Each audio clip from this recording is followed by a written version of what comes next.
2 মাস থেকে 5 বছর। এই বয়সে অ্যালার্জির মূল কারণ হচ্ছে ঘাম। জি, ঘামের কারণে, ধুলো ময়লার কারণে এই বয়সটাতে অ্যালার্জি বেশি হয়ে থাকে। দুধ বা ডিমের প্রতি সংবেদনশীলতার কারণে কিন্তু এই বয়সে অ্যালার্জি হতে পারে। ডিম একটা অ্যালার্জি জাতীয় খাবার, অনেকের জন্য, সবার জন্য না। অনেকের ডিম সারাদিন অনেক ডিম খেলেও কিন্তু অ্যালার্জি হয় না, আর অনেকের ডিমের ঘ্রাণ নিলেও অ্যালার্জি হয়ে যায়।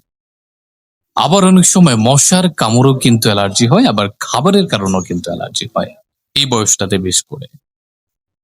তো সাধারণ চুলকানি অল্প স্থায়ী হয়, কিন্তু চিন্তা নেই, এই চুলকানি যদি সাধারণ হয় তাহলে অল্প কয়েকদিনের ভিতরে সেরে যায়।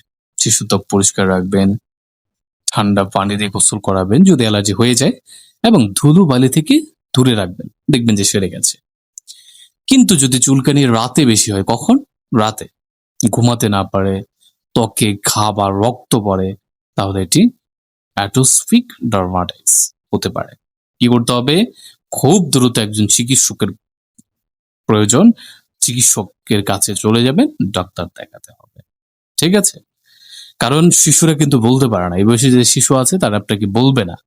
কি করতে হবে? আপনার থেকে খেয়াল করতে হবে। হ্যাঁ, রাতের বেলা অনেক সময় গভীর রাতে চুলকানি উঠে যায়, বাচ্চাকে যে, মা তোমার কি চুলকাচ্ছে, বেশি চুলকাচ্ছে? শিশুর গা পরিদর্শন করবেন, সবসময় দেখবেন যে অ্যালার্জি গুলো কোন পর্যায়ে আছে। ঠিক আছে?